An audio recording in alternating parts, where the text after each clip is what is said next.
everybody. Welcome to another episode of H2O. My name is Mitch Estrada, and my partner in crime is Mr. Mario Brundell. What's up, Mario? How you doing, bud? It's been a few weeks. Sorry, everyone, that we kind of took some time off here, It was good time and very well good time taken away.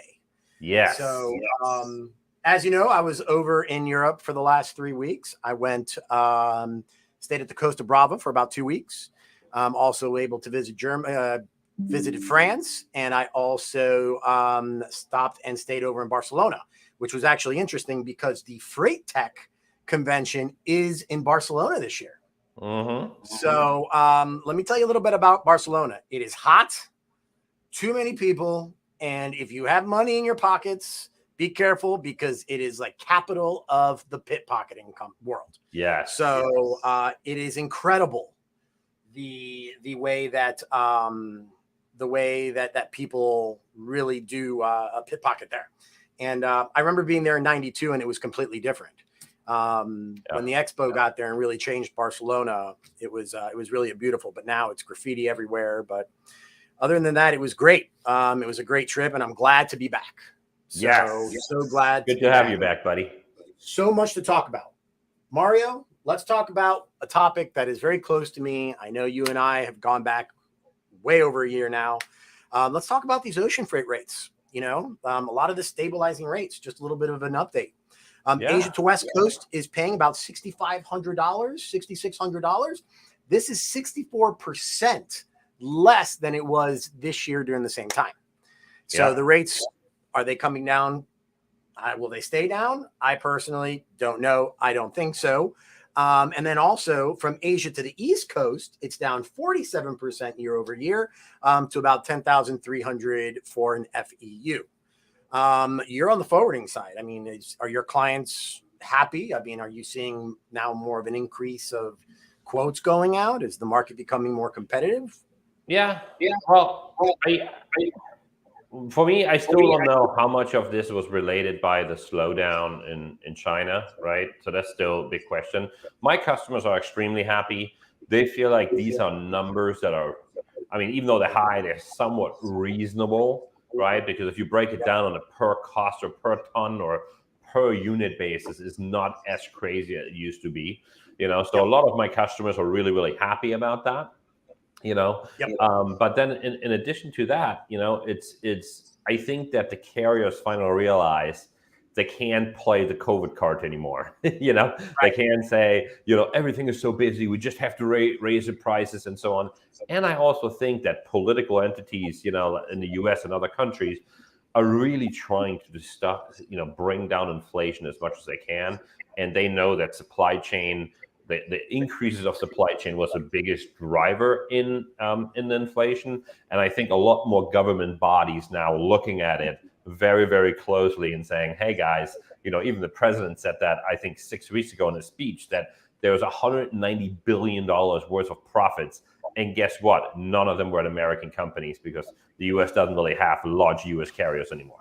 So that's my 2 cents. But also on the futures side, futures are trading about $3,000 to $4,000 about 2 years out, so that gives you an indication that I think that freight rates are going to stabilize.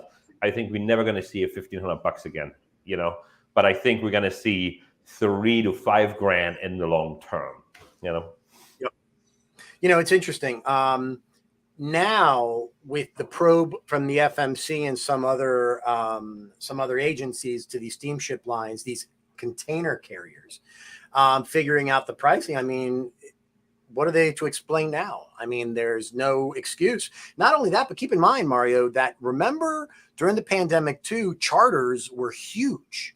There were a ton of charters. Charters are down 20%. Well, and on top of that, I think that a lot of the large U.S. importers, like the Walmarts of the world and the Home Depots, etc., I think everybody is a little bit worried about the economy, and they're worried about having huge inventory levels. So I think that they're actually bringing in less products, where I think the past 2 years, everybody was just saying, bring more, bring more. We need more. We need more. We need more. I don't care what it costs type of situation. And I think that shippers behave differently now, where they're saying, hey, if it's going to cost me $8 or $9 grand, I'm simply not going to ship it, and I think that's the biggest difference. And how about blank sailings? Blank sailings are up, right? Yep. So, I mean, that's also causing a little bit of a pinch on some of the consumption of goods on our side. They're just not sailing the ships.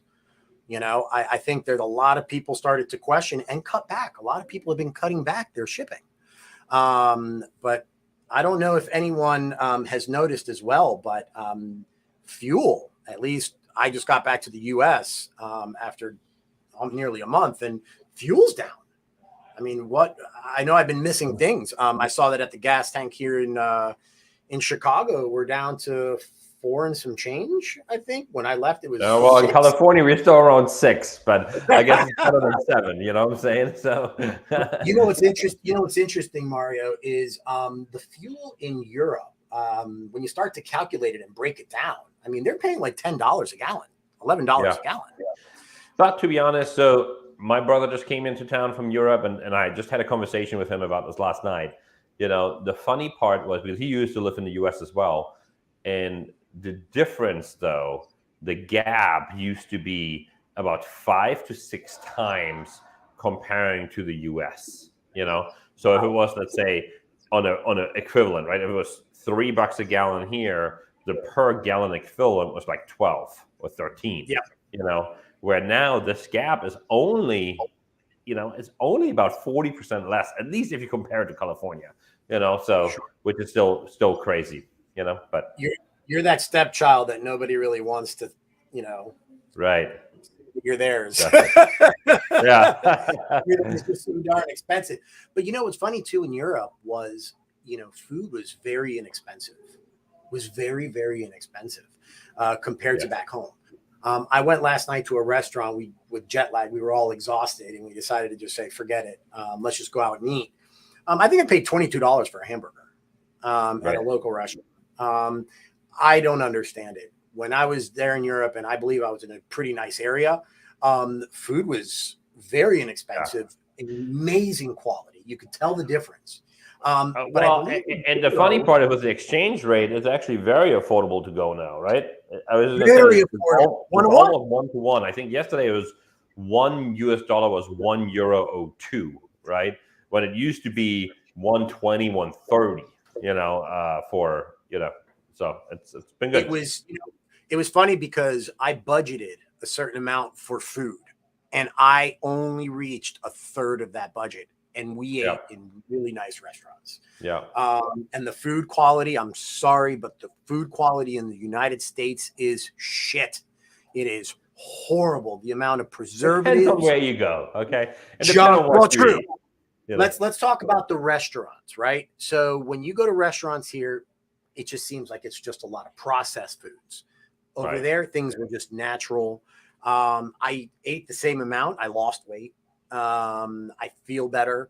But it was just, it's something different there. But I hope that we could, here in the United States, also clean up our eating, the way that we process foods, because that's really important. Sorry, I'm just veering off, but it was it's all good. It's all good. It was an eye opener. Also, what I noticed too is that supply chains, I know, are running issues everywhere. But one thing that really came full circle, which I'm not sure if you heard, was the Wuhan is now on lockdown. Talk about full circle. So, are we going to continuously see these closings again? I mean, do you see or foresee port closures again happening? It just seems like in those countries, they're hypersensitive, and it's like one person. Yeah, I was just going to say Asia or China, sorry, is a little different. I don't foresee this happening in the US. I don't foresee this happening in Europe anytime soon, right? I think that majority of the people in Europe and the US that I can speak to, because this is where I speak to the most, I'm German myself, right? People are over it, right? They're saying, hey, yes, it's a horrible thing that happened, and it's still a horrible thing that continue to happen. But life has got to go on. Business got to go on. We maybe travel a little bit different, maybe test more, but I don't foresee any port closures or any of that stuff. Well, to sum things up, there is one topic that I want to talk about. What I've been reading quite a bit when I was overseas is that the smaller forwarders are now becoming real competitors in the logistics market, Mario. You don't have to be these big guys to be competitive. I think that now it's a question of, communication, personal touch.